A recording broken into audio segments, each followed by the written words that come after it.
नमस्कार, welcome back. मी Nupur and I welcome you to आपला YouTube channel food Safars Nupur Sumukh. तर आज आहे आपला हम्पीमधला डे 2 आणि आज दुसऱ्या दिवशी आपण इकडची टेम्पल साईड एक्सप्लोर करणार आहोत.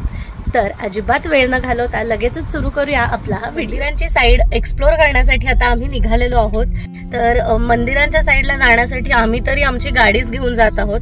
आमच्या हॉटेलमध्ये आम्ही रिसेप्शनवर विचारलं तर तिथून गाईड वगैरे सगळं अरेंज करण्यात येतं, परंतु आम्ही आत्ता तरी गाईडचा विचार केला नाही. आम्ही ठरवलं आधी मंदिरांच्या इथे पोहोचू आणि मग ठरवूया गाईड संदर्भात. त्यासोबतच इथे 2 ऑप्शन्स आहेत. बोटीने सुद्धा जाता येतं, पण त्याची विशेष माहिती आमच्याकडे नाहीये आणि आपली गाडी घेऊन गेलो तर थोडा फ्रीडम ऑफ मोबिलिटी राहील ह्या अनुषंगाने आम्ही गाडीच घेऊन निघालेलो आहोत आता. आणि सगळ्यात प्रथम आपण पेटपूजा करूया. आम्ही कुठे नाश्ता केला, काय खाल्लं हे तुम्हाला आपल्या फूड व्लॉग मध्ये पाहायला मिळेलच.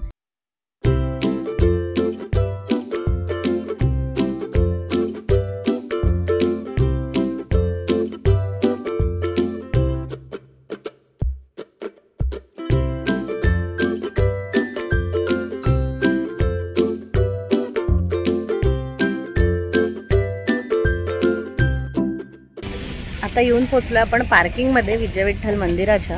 अशी साधारण गर्दी आहे. असं हे कॅफे आहे. आत जाण्याआधी तुम्ही ते खाऊ शकता. हे इकडचं तिकीट ऑफिस आहे आणि इथे अशी लाईन असते. तर बग्गीचं तिकीट जे ते डायरेक्ट तिकडे मिळतं आणि आतमध्ये जे कॉमन तिकीट आहे ते तुम्हाला इथून घ्यायचं आहे, ते ह्या ऑफिसमधून. त्या बाजूलाच इकडे हे वॉशरूम आहे.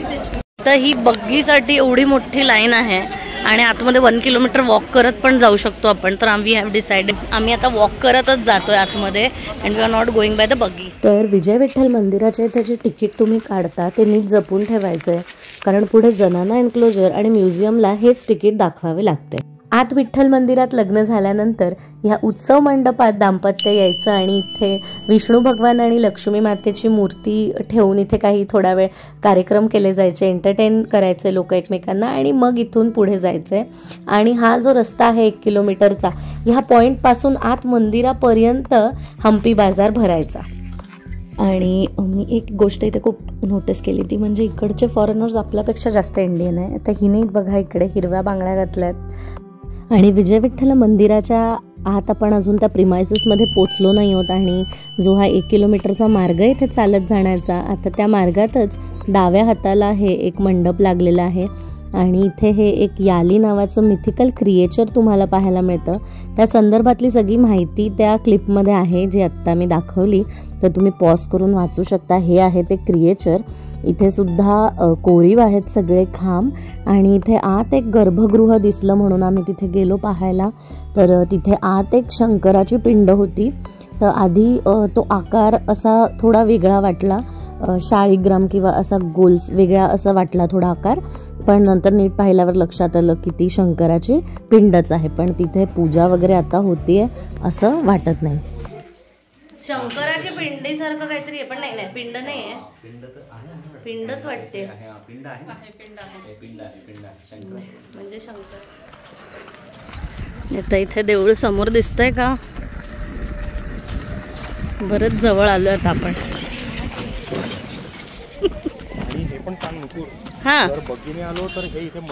हा आता हे असे मध्ये मध्ये जे स्पॉट्स आहेत ना, काही मगाशी एक आपण पाहिलं, हे आता पाहतोय, हे बग्गीतनं नाही पाहतायत. बग्गी म्हणजे कसं आहे, तुम्हाला डिरेक्टली त्या देवळात नेऊन पोचवणार. तर तुमच्याकडे तुमच्यासोबत जर म्हातारी माणसं असतील तर त्या केसमध्ये तुम्ही ती बग्गी केलीत तर तुम्हाला ते सोयीचं पडेल. पण समजा तुम्ही एकटे असाल, तुम्ही चालू शकत असाल 1 किलोमीटर, तर आय वुड सजेस्ट तुम्ही वॉकच घ्या. तर तुम्हाला मध्ये थांबून ही सगळी ठिकाणं पाहता येतील जी अदरवाईज बग्गीने कदाचित पाहता येणार नाही, कारण तिथे कायमच गर्दी असते. त्यामुळे ते प्रत्येकासाठी थांबत बसू नाही शकत. आणि आता ह्याच 1 किलोमीटरच्या मार्गामध्ये इकडे हे पुष्करणी आहे, तर तिथे आपण जाऊया. तर पुष्करणी म्हणजे बेसिकली स्टेप वेल, अशी विहीर ज्याला पायऱ्या असतात ती इथे पाहायला मिळते.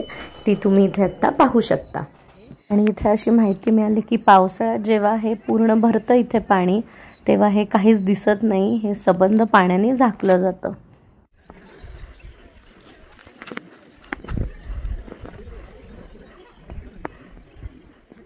आणि फायनली आपण आता मंदिराच्या प्रवेशद्वाराच्या इथे पोचलो आहे आणि इथे पोचल्या पोचल्या उजव्या हाताला हा विठ्ठल बाजार लागतो.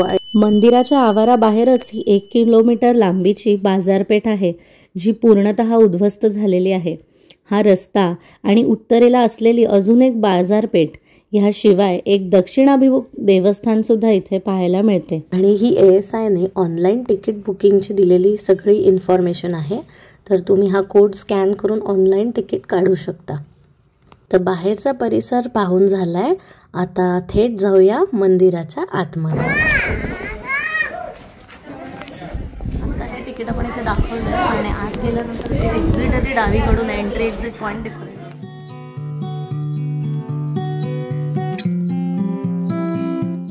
आणि आत शिरताच सगळ्यात पहिले पाहायला मिळते ते म्हणजे विठ्ठल मंदिराच्या प्रांगणात असलेले गरुड मंदिर, हम्पीमधील एक सगळ्यात मोठे आकर्षण, ज्याचे छायाचित्र 50 रुपयाच्या नोटेवर सुद्धा आहे. दगडातून कोरलेले हे गरुड मंदिर रथाच्या स्वरूपात आहे आणि विशेष म्हणजे असे म्हणतात की हा रथ उत्सवांदरम्यान मंदिराभोवती फिरवला जायचा. असं सुद्धा म्हणतात की फॉर गुड फॉर्च्यून त्या काळची लोक या रथाची चाकं हाताने फिरवायची. आता आपण पाहणार आहोत इकडचे म्युझिकल पिलर्स, तर ते पाहायला जाऊया. ह्याच रथासमोर म्हणजेच गोल्डन चॅरियट समोर एक सभा मंडप आहे आणि या मोठ्या अशा हॉलमध्ये एकूण 56 कार्विंग असलेले खांब आहेत. ह्यातील 54 खांब 54 पिलर्स आत्ता सुद्धा वर्किंग कंडिशनमध्ये आहेत आणि जर तुम्ही तुमच्या हाताने ह्यावर आघात केला तर आत्ताही स्वर उमटतात आणि म्हणूनच त्याला म्युझिकल पिलर्स असं म्हणतात. परंतु आत्ताच्या काळात यांना हात लावण्यास परवानगी नाही आणि तसे केल्यास दंड आकारण्यात येऊ शकतो. आणि हे जे तुम्ही पाहताय हे सगळे म्युझिकल पिलर्स आहेत, पण currently you are not allowed to touch them. आणि अर्थातच म्युझिकल पिलर्स असलेल्या ह्या सभा मंडपाचा वापर नृत्याच्या आणि संगीताच्या सार्वजनिक उत्सवांसाठी केला जायचा आणि म्हणूनच याला नृत्य मंडप सुद्धा म्हणायचे. हे नुपूर, हे कळलं का तुला? हे काय आहे? नाही. पाणी त्याच्यातनं पडतं आणि इथे होल्स आहेत. पाणी आलं पाणी इथून पडलं की इथून बरोबर या होल्स मध्ये इथून सगळं असं पडतं आणि खालती खालती खालती. काय आर्किटेक्चरल अमेझिंग थिंग आहे. आणि कार्विंग्स मध्ये तर बरंच काय काय, हंटिंगचे सीन्स आहेत, वॉरचे सीन्स आहेत, बरंच काय काय. पाण्याचे डाग पण तयार झाले. तर हे इतकं मोठं आहे. बेसिकली तुम्ही जर गाईड सोबत आलात तर तुम्हाला प्रत्येक गोष्ट खूप डिटेलमध्ये बघता येऊ शकते, ते दाखवतील तुम्हाला. पण कसं आहे, प्रत्येक एक मॉन्युमेंटला 2-2 तास देण्या इतपत वेळ आमच्याकडे नसल्या कारणाने आम्ही इन जनरल एक टूर घेणार आहोत आणि निघणार आहोत. आणि हे जे झाड तुम्ही पाहताय हे 160 वर्ष जुनं आहे. काही जुने फोटोज आहेत ज्याच्यात हे झाड अतिशय छोटंसं दिसतं आणि आता ते झाड मोठं झालं आहे. 160 वर्ष जुनं हे झाड आहे. ह्याच्यामध्ये तुम्हाला वेगळं वेगळं दिसतं, मंगोलियन, चायनीज, असं सगळे जे इन्व्हेजन्स झाले त्याच्याबद्दलचं दाखवलं आहे ह्याच्यामध्ये. हे असे सगळे दाखवलेले आहेत, अरब्स वगैरे इथे. तर हे त्या इन्व्हेजन्सची पण इन्फॉर्मेशन आपल्याला दर्शन घेऊया विठ्ठल मंदिराचं आपण. त्या काळातील मॉडर्न आर्किटेक्चर असलेल्या ह्या मंदिराचे बांधकाम विजयनगर राजवटीतील दुसऱ्या देवरायाच्या काळात सुरू झाले आणि कृष्णदेवराय, अच्युतराय आणि सदाशिवराय यांच्या कारकिर्दीत बहुधा ते काम पूर्ण झाले असावे. साधारण 1565च्या सुमारे या मंदिराचे काम पूर्ण झाले असावे असे म्हणतात.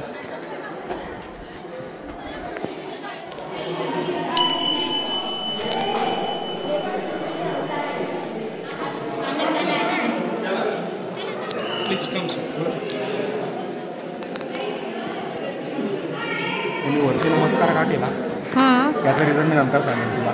सांग आता. नंतर सांगेन, व्यवस्थित सांगेन बसून. चला आता इथे देऊळ तिथे जाऊया. आता ज्या गर्भगृहात जातोय ते आहे विठ्ठल मंदिराचं मुख्य गर्भगृह किंवा गाभारा ज्याला आपण म्हणतो. तर इथे विठ्ठलाची मूर्ती आता नाही, हा गाभारा रिकामा आहे आणि काही हिस्टोरियन्स आणि हम्पीमधील काही गाईड असं सांगतात की त्या काळच्या इस्लामी आतंकापासून वाचवण्यासाठी देवाची मूर्ती पंढरपूरला हलवण्यात आली. परंतु ह्या कहाणीला सपोर्ट करणारी कुठले एव्हिडन्स किंवा ह्या माहितीची खात्री मात्र कोणी घेत नाही. आपण प्रदक्षिणा घालणार आहोत. लेफ्टने जाऊन आपल्याला असं पूर्ण आतून यायचंय प्रदक्षिणा घालून. मंदिराच्या गर्भगृहाभोवती प्रदक्षिणा घालण्यासाठी मंडपातून एका बंदिस्त मार्गात जाता येते. हा प्रदक्षिणा मार्ग पूर्वेकडून अर्थात ईस्टकडून क्लॉकवाईज गरुड मंदिर, लग्न किंवा कल्याण मंडप, 100 स्तंभांचा मंडप, अम्मा मंदिर आणि उत्सव मंडप ह्यातून जातो. देवाची मूर्ती नाही पण आपण म्हणू शकतो की इथे देवाचा वास आहे. हे बघा मध्ये मध्ये कसं लाईट्स, मध्ये असा सनलाईट इथे येतोय.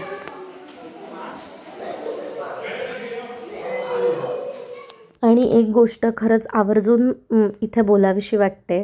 कुठल्याही ठिकाणी गेल्यावर कृपया तुमच्यासोबत जर लहान मुलं असतील किंवा तुमच्यातीलच काही तरुण असतील, जर अशा ठिकाणी येऊन जोरजोरात आरडाओरडी करत असतील आणि उगाचच मोठमोठ्याने ओरडून काही बोलत असतील, तर कृपया तुम्ही एकमेकांना सांगा की ह्या जागा ज्या असतात ह्या इकडचा शांत आणि सुंदर अनुभव घेण्यासाठी असतात. तर अशी मस्ती किंवा मजा इथे तरी येऊन करू नये.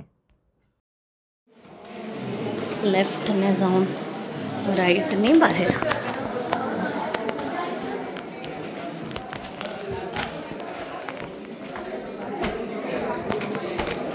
आणि आता आपण बाहेर निघालेलो आहोत. जे 160 वर्ष जुनं चाफ्याचं झाड मी तुम्हाला दाखवलं तिकडच्या मंडपात. पिलर्सवर रामायणाची स्टोरीज आहेत.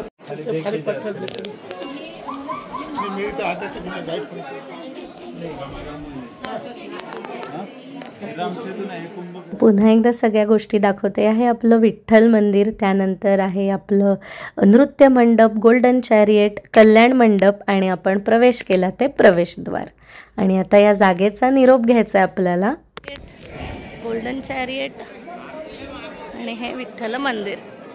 विजय विठ्ठल मंदिराकडे जे पार्किंग आहे ते फ्री आहे. आतमध्ये तुम्ही जाण्याकरता जर इलेक्ट्रिक बग्गीचा वापर केलात तर त्याची मात्र 35 नाही, त्याची काहीतरी एक नॉमिनल चार्जेस त्याचे आहेत. आणि जे तिकीट आहे ते 35 रुपयाचं आहे इंडियन्ससाठी. आणि त्या 35 रुपयामध्ये तुम्हाला लोटस महल, विजय विठ्ठल मंदिर आणि अजून काहीतरी एक म्युझियम आहे, त्याची एंट्री त्या 35 रुपयामध्ये आहे. पण ह्या विजय विठ्ठल मंदिराच्या प्रिमायसेस मध्ये फक्त मंदिर पाहता येतं. बाकीचं जे 2 आहे ते कमलपुरा इथे आहे, जे इथून एक 4 किलोमीटर अंतर पुढे तुम्हाला जावं लागेल. आता हे जे पाहताय हे आहे तलारीकट्टा गेट. आणि इथून आता बाहेर पडून आपण एक 4 किलोमीटर पुढे कमलपुरा इथे जातोय. आता विजय विठ्ठल मंदिराकडनं आम्ही क्वीन्स बाथ इथे निघालोय आणि इथून अंतर आहे साधारण 4.5 किलोमीटर, एक 10 मिनिटाचं आपण आलोय. इथे क्वीन्स बाथ, इथेच पुढे लोटस महल आहे. इथे क्वीन्स बाथच्या समोरच पार्किंग आहे. आणि जर तुम्हाला लोटस महल पुढे जेव्हा तुम्ही बघायला जाणार असाल तेव्हा इथून पुढे गाडी आपण घेऊन जाऊ शकतो. तर रॉयल एन्क्लोजर म्हणजेच शाही राजवाड्याकडे जाणाऱ्या रस्त्याच्या उजव्या बाजूलाच आहे ते म्हणजे क्वीन्स बाथ, अर्थात राणीचे स्नानगृह. दगड, वीट आणि स्टकोनी बांधलेली ही चौकोनी इमारत राजघराण्यातील राण्या आणि इतर बायकांचे स्नानगृह तसेच पोहण्यासाठीचे खासगी ठिकाण होते. संपूर्ण परिसर आहे हा क्वीन्स बाथचा. आणि हे ते न्हाणीगृह किंवा जो बेदिंग पॉइंट ज्याला म्हणतात ते आहे. हे ते स्नानगृह आहे. त्याच्या आत आता जाऊ आपण. राजाच्या राण्या इकडे येत असत अंघोळीसाठी, त्याचं हे ठिकाण आहे. आणि आता तुम्ही पाहू शकता हा जो चौकोनी स्ट्रक्चर समोर आपल्याला दिसतोय ते आहे मेन स्ट्रक्चर, जिथे राण्या आणि शाही घराण्यातल्या बायका अंघोळीसाठी यायच्या. आणि ह्याची एकूण खोली 1.8 मीटर इतकी आहे. आणि इमारतीच्या आत एकूण 24 घुमटसुद्धा आपल्याला पाहायला मिळतात आणि इमारतीच्या आजूबाजूला पाणी अडवण्याची सुद्धा व्यवस्था केलेली आहे. कमलापुरा तलावातून शुद्ध पाणी आत येण्याची व्यवस्था इथे पाहायला मिळते आणि घाण पाणी जाण्यासाठी छोटे पाईपसुद्धा घालण्यात आले आहेत. हे विशेष, हे जे आहे ह्यातनं पाणी येत असेल इथून कुठून तरी असं. हे बघा इथे ह्याच्यामध्ये मध्ये मध्ये हे दिसत आहेत झरे येण्यासाठी, ह्यातनं पाणी आत जात असेल आणि हा पूल असेल त्यांचा पूर्ण. ह्याच्यातनं ह्या तोंडांमधनं ह्यांच्या पाणी येत असेल पूर्ण. इथून अशी सोय आहे पाण्याची येण्याची. इथून असं येऊन हे पाणी इथून ह्यात पडत असेल आणि हा सबंध परिसर आहे इथे असा. आपण क्वीन्स बाथच्या इथून पुढे जातोय लोटस महलच्या दिशेने. बेसिकली हा जो रस्ता आहे हा संपूर्ण रस्ता जातो तो रॉयल एन्क्लोजरकडे, किंवा ह्या संपूर्ण भागाला रॉयल एन्क्लोजर असं म्हणतात, म्हणजे राजाचा राजवाडा.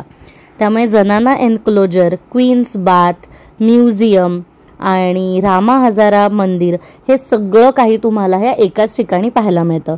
त्यामुळे कार, रिक्षा, बाईक काही घेऊन तुम्ही इथे येऊ शकता आणि स्वतः एक एक स्पॉट समोर पार्किंग आहे, तिथे गाडी लावून तुम्ही ते एक्सप्लोर करू शकता. आता इथे तुम्ही समोर बघताय ते आहे राजाचं राजवाडा, म्हणजे हा आहे किंग्स पॅलेस आणि किंग्स ऑडियन्स हॉल. पण आता हे सगळंच एकदम मोडकळीस गेलेलं आहे, त्यामुळे इथे विशेष दाखवण्यासारखं असं काहीच राहिलेलं नाही. हे बेसिकली इथे किंग्स ऑडियन्स हॉल, हा किंग्स ऑडियन्स हॉल आहे, म्हणजे जो दरबार भरायचा राजाचा तो इथे भरायचा. आणि इथे जे होतं ते सभा मंडप आहे, इथे दसऱ्याचे वगैरे कार्यक्रम व्हायचे. हा तो स्पॉट आहे. Queen's bath, king's audience hall आणि राजाचा हा संपूर्ण महाल पाहून आता हा रस्ता पुढे जातो तो म्हणजे हजारा रामचंद्र मंदिराकडे. हे मंदिर राजाच्या राजवाड्यातील खाजगी असं मंदिर आहे, त्यामुळे त्या काळी इथे कदाचित फक्त खाजगी गोष्टींसाठी हे वापरले जात असेल आणि इथे सर्वसामान्य माणसांना एंट्री नसावी. विरूपाक्ष मंदिर आणि विजय विठ्ठल मंदिर हे सार्वजनिक मंदिर होती, परंतु हजारा रामचंद्र मंदिरात राजाचे खाजगी पूजा, अर्चा, यज्ञ आणि इतर कार्यक्रम करण्यात येत असे. ह्या मंदिराची रचना पहिल्या देवरायाने 15व्या शतकात केली. मंदिराच्या बाहेरच्या बाजूला दसऱ्याची मिरवणूक, होळीचा उत्सव आणि इतर समारंभाची छायाचित्रे आहेत. मंदिराच्या आतील बाजूस रामायणातील प्रसंग आहेत. असेच प्रसंग आपण विठ्ठल मंदिरात सुद्धा पाहिले. इथे एक यज्ञ मंडप असून त्याच्या बरोबर वर छतावर धूर जाण्यासाठी छान व्यवस्था सुद्धा केलेली आहे. मुख्य मंडपात असलेल्या कोरीव खांबांवर राम, लक्ष्मण, सीतामाता, महिषासूर मर्दिनी, शिव, पार्वती यांचे चित्रण आहे. विष्णूच्या दंतकथा आहेत. गर्भगृहातून मूळ प्रतिमा मात्र गायब आहे, त्यामुळे त्याची दारं इथे बंद दिसतात. दार बंद आहे, त्यात काहीच नाहीये. ऑपरेशनल मंदिर ना, राम मंदिर जे आहे इथे आपण आता आलोय आणि इथे तुम्ही पाहिलं ना जे पिलर आहेत ना पूर्ण ग्रेनाईटचं आहे. आणि आम्ही जितकी मंदिरं इथे पाहिली त्यात ग्रेनाईटचा वापर मात्र फक्त ह्या मंदिरात आम्हाला दिसला. त्यामुळे हे एक एक्सक्लुझिव्ह मंदिर असणार आणि अर्थातच हे राजाचे खाजगी मंदिर होते, त्यामुळे कदाचित इथे हा एक्सक्लुझिव्ह दगडाचा वापर त्या काळी झाला असावा. आता हे माझ्या मागे असलेलं राम हजारा मंदिर, ह्याला हजरा एवढ्यासाठी म्हणतात कारण ह्याच्या आतमध्ये हजारोनी रामाच्या प्रतिमा बनवलेल्या आहेत आणि तेच कारण आहे त्याला हे नाव पडलं. इकडची बरीचशी जी चित्र आहेत हे आहेत म्हणजे इथून इन्स्पिरेशन घेऊन बिर्ला मंदिरात म्हणा किंवा अनेक अशा मंदिरांमध्ये इकडनं इन्स्पिरेशन घेऊन कार्विंग्स केलेले आहेत. तर ह्या मंदिरातला मला आलेला अनुभव, तर ह्या मंदिरात मी हम्पीत जितकी मंदिरं पाहिली आणि तुम्ही सुद्धा व्हिडिओत अर्थात पुढे पाहाल, त्यात ह्या मंदिरात सगळ्यात जास्त शांतता मी अनुभवली. मला या मंदिरात खूपच सुंदर वाटलं. म्हणजे त्या काळी जे काही पूजा अर्चा इथे होत असतील त्याचा कदाचित अजूनही एक पॉझिटिव्ह वाईब किंवा एक पॉझिटिव्ह एनर्जी इथे आजही फील होते आणि हे रुईन्समध्ये आपण फिरतोय असं अजिबात मला इथे वाटलं नाही. आणि इकडची जी कार्विंग्स आहेत ती अतिशय सुंदर आहेत. घोडे, सैनिक, नर्तक, संगीतकार, विष्णू भगवंत, रामचंद्र, कृष्ण भगवंत असं सगळंच ह्या कार्विंग्समध्ये पाहायला मिळतं. आणि अजून एक मुख्य गोष्ट म्हणजे त्या काळी जेव्हा हम्पीमध्ये पर्शियन आणि पोर्चुगीज ट्रॅव्हलर्स येत होते, तर त्यांनी आपल्या लेखणीतून जे हम्पीचं वर्णन केलंय आणि विजयनगर एम्पायरचं वर्णन केलंय त्या लेखणीत सुद्धा हजारा रामचंद्र मंदिराचा उल्लेख आहे. मग लगेचच मनात प्रश्न येतो की जर हे मंदिर खाजगी होते तर हे फॉरेन ट्रॅव्हलर्स कसे बरं आतमध्ये आले? आणि इथं प्रत्येक मंदिरासमोर एक बाजार आहे, तसाच ह्या मंदिरासमोर एक पान सुपारीचा बाजार पाहायला मिळतो. मग खाजगी मंदिरासमोर हा बाजार बरं कसा असेल सर्वसामान्य लोकांसाठी? ठिकाणी एवढे बाजार आहेत इथे. आता इथे आपण बघू शकतो पान सुपारीचा बाजार इथे आहे. त्यामुळे असे ठिकठिकाणी बाजार आहेत, प्रत्येक गोष्टीचा वेगळा बाजार. हम्पीत बघितलं ना तर बघू तिकडे स्टोरी आहे, पण ती स्टोरी खरंच माहिती असती ना तर ह्या सगळ्याकडे बघण्याचा दृष्टिकोन फार बदलतो. कारण हे आत्ता रुईन्स आहे म्हणून ह्याचं महत्त्व तेवढं आहे, पण जेव्हा हे रुईन्स राहिलं नाहीये तितकं राहिलं नाही, किंवा कसं म्हणतो आपण की एखादी बिल्ट गोष्ट असेल, कम्प्लिटली हेल्दी गोष्ट असेल, त्यापेक्षा ती रुईन मध्ये जेव्हा जाते तेव्हा ती आर्किओलॉजिकल साईट म्हणून जास्त व्हॅल्युएबल होते आणि त्याकडे बघण्याचा दृष्टिकोन वेगळा होतो आणि त्याचा इम्पॉर्टन्स वाढतो. पण equally at the same time ही जेव्हा फंक्शनल असेल ही जागा, तेव्हा हे किंगडम कसलं रॉयल दिसत असेल आणि रिच दिसत असेल. खूपच रिच. म्हणजे भारताला सोने की चिडिया का म्हणायचंय ना फॉरेनर्स, हे इथे आल्यावर तुमच्या लक्षात येईल. म्हणजे फक्त हे जी मंदिर आणि या जागा आहेत ह्या वेल लिट, एकदम माणसांनी भरलेल्या, त्यावेळेचे सगळे कपडे आणि लाईट्स आणि अशा ह्याच्यात तुम्ही फॉर्म मध्ये इमॅजिन करा. तर हे इतकं रॉयल, मी आतापर्यंत इतकं रॉयल किंगडम असं कुठेच व्हिजिट केलेलं नव्हतं, म्हणजे रुईन्स मध्ये असलेलं. तर आता ह्याच प्रिमायसेसमध्ये गाडी आपण थोडी अजून पुढे आणली आहे आणि इथे आपण म्युझियम पाहायला आलोय. तर जे तिकीट तुम्ही विजय विठ्ठल मंदिरामध्ये काढता 35 रुपयाचं, त्याच्यामध्ये ज्या काही अजून 2-3 एक्स्ट्रा जागा तुम्हाला त्याच तिकीट दरात पाहायला मिळतात, त्यातीलच ही एक जागा आहे. आणि परंतु इकडे कोणीच आम्हाला ते तिकीट एंट्रन्सवर विचारलं नाही, आम्ही असंच आत शिरलो आणि आम्ही इकडचा हा भाग संपूर्ण पाहिला. सगळं जे उत्खनन विभागाने अर्थात आर्किओलॉजिकल डिपार्टमेंटने सगळ्या ह्या मूर्त्या वगैरे इथे ज्या त्यांनी त्यांच्या अंडर घेतल्या त्याचं सगळं प्रदर्शन इथे बसवलेलं आहे. हे पण एक वर्थ व्हिजिटिंग साईट आहे. मी प्रत्येक आता तुम्हाला दाखवत नाही, मी बघून घेते, तुम्ही हे पाहण्यासाठी स्वतःच इथे बघ ना. 1400 आणि 1600व्या शतकातलं आहे हे, 14-15 सेंचुरीमधलं आहे. काय मस्त केलेलं आहे पण सगळं. तुम्ही पाहू शकता हे जसं इथे साऊथच्या मंदिरांना जे वरचा हा कळस आहे मंदिरांचा, त्याची एक प्रतिमाही आहे इथे मिळालेली, ती त्यांनी ठेवलेली आहे अशी. आणि सगळी जी मंदिरं आहेत साऊथची ती अशीच असतात, त्याचं त्यांनी प्रतीक ठेवले. आता इथून पुढे आपण आज चाललो आहोत ते म्हणजे जनाना एन्क्लोजरमध्ये. तर ह्या जनाना एन्क्लोजरमध्येच तुम्हाला राणीचा भग्नावस्थेत असलेला महाल, त्यासोबत जलमहाल, त्यासोबतच पद्ममहल किंवा लोटस महल आणि एलिफंट स्टेबल अर्थात गजशाळा पाहायला मिळते. विजय विठ्ठल मंदिरात जे तिकीट आपण काढलं होतं त्यातली शेवटची जागा जी त्या तिकिटाच्या दरामध्ये आपल्याला पाहायला मिळते ती म्हणजे हे ठिकाण. शाही स्त्रियांच्या वास्तव्याचे ठिकाण म्हणजेच जनाना एन्क्लोजर. आम्हाला मिळालेल्या माहितीनुसार इथे राणी, तिच्या दासी, ढोल तलवार चालवणाऱ्या स्त्रिया, कुस्ती खेळणाऱ्या स्त्रिया, तुतारी वादक इत्यादी एकूण 12,000 स्त्रिया या ठिकाणी वास्तव्य करत होत्या. शाही परिसरात असलेल्या ह्या खाजगी भागाला चारही बाजूंनी मजबूत तटबंदी आहे. तटबंदीवर रक्षणासाठी 4 कोपऱ्यात 4 उंच वॉच टॉवर आहेत, त्यातील एक नष्ट झाला असून आता फक्त 3 टॉवर पाहायला मिळतात. वाचून मिळालेल्या माहितीनुसार जनाना एन्क्लोजर हे असं हिस्ट्रीमधलं किंवा इतिहासातलं पहिलं असं एन्क्लोजर आहे जे फक्त स्त्रियांसाठी बनवलेलं एक चेंबर आहे. तर इथे बेसिकली आहे काय तर इथे बायकांसाठी मनोरंजनाचं एक ठिकाण, म्हणजे जे लोटस महल होतं तिथे राण्यांसाठी डान्स परफॉर्मन्स, सिंगिंग परफॉर्मन्सेस असं इथे व्हायचं. त्यासोबतच इथे हे ट्रेजरी ठेवण्यासाठी, म्हणजे मला वाटतं त्यांचे दागदागिने वगैरे ठेवलेली ही जागा असावी. ट्रेजरी ठेवण्याचं ठिकाण आहे, आता तुम्हाला आतून दाखवतेच. आणि इथे जे दिसत आहे आपल्याला ते लोटस महल आहे, तेही नंतर आपण आतनं पाहूच. आणि इथून आपण आत्ता एंटर करून आतमध्ये आलो आहे. ती ट्रेजरी बिल्डिंग आहे जिथे आपण आता आत शिरलो आहे. So let's take a look at this. आता मला वाटतं इथे सुद्धा हे राहिलेले अवशेष सगळं ठेवण्यात, आता त्यांची ट्रेजरी तर गव्हर्नमेंटकडे असेल.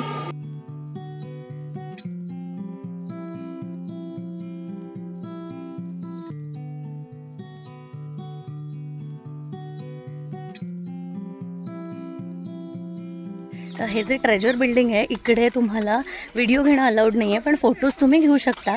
तर मी घेतलेले फोटोज इथे अटॅच करते ह्या व्हिडिओमध्ये पुढे क्लिप्स. तुम्ही सुद्धा आल्यावर आतमध्ये जरूर या. पाहण्यासारख्या खूप सुंदर गोष्टी आहेत इथे.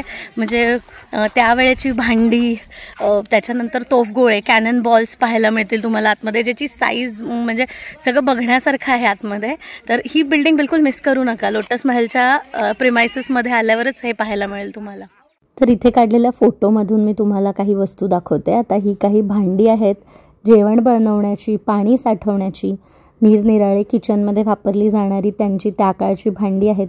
हे स्टकोचे काही स्कल्पचर्स आहेत, स्टकोपासून बनवलेल्या काही.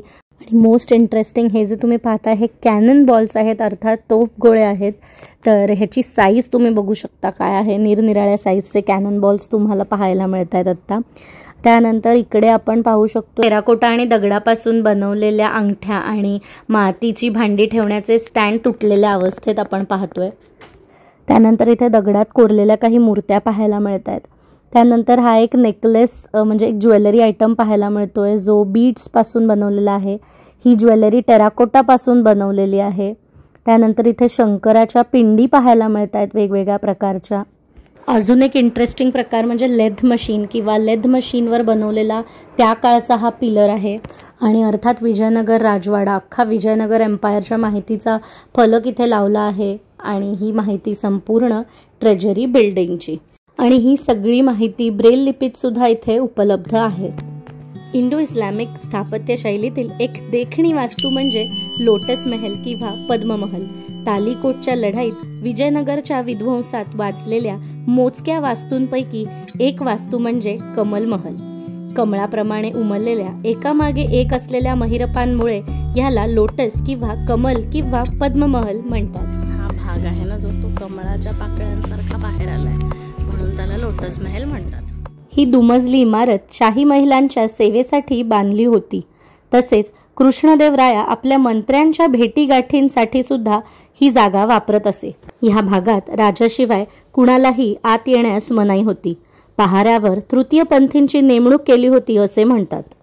एका पोर्तुगीज ट्रॅव्हलरच्या लेखणीतून असे समजते की ह्या ठिकाणी देवदासींना प्रवेशास परवानगी होती. त्याच्या माहितीनुसार ह्या देवदासी देवापुढे नैवेद्य दाखवत, नृत्य सादर करीत आणि त्या देवाला वाहिलेल्या असत. त्यांना झालेल्या मुलीसुद्धा देवदासीच ठरत. शहरातील चांगल्या भागात त्या राहत. त्यांना मान होता व राजघराण्यातील स्त्रियांसोबत त्या तांबूल सुद्धा सेवन करीत असत. हा मान इतर कोणालाही नव्हता. या ठिकाणी राहणाऱ्या स्त्रिया कुणाच्याही दृष्टीस पडत नसत. बाहेर पडायचे असल्यास पडद्याने झाकलेल्या पालखीतून त्या जात येत असे. पालखीचे रक्षण सुद्धा तृतीयपंथीच करत असत. हे जसं मी मगाशी म्हटलं की हे जनाना एन्क्लोजर म्हणजे सगळ्या बायकांचं एन्क्लोजर होतं. तर आपण मनोरंजनासाठी त्या इथे येत होत्या. तिकडे पलीकडे ट्रेजरी बिल्डिंगमध्ये त्यांच्या वस्तू होत्या.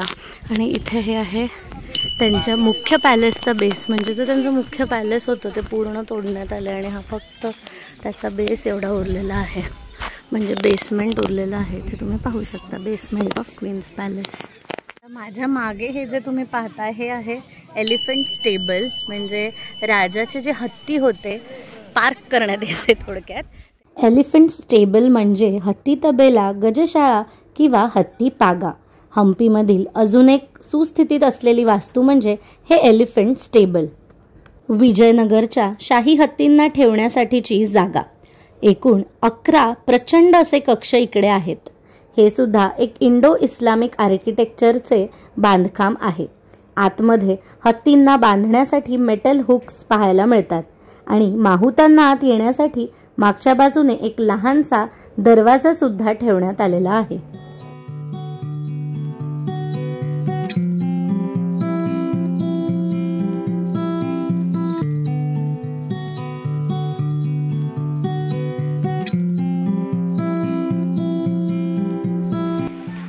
हे एलिफंट्सना कंट्रोल करायला जे माहूत असतात हे त्यांचे क्वार्टर्स आहेत. सगळ्यात छान गोष्ट ब्रेल लिपीत सुद्धा इथे माहिती दिलेली आहे. जलमहलाकडे जाणारा रोड आहे, पण ह्याची एंट्री इथून बंद आहे. इथून जाता येऊ शकलं असतं, पण गवतही खूप आहे. बघूया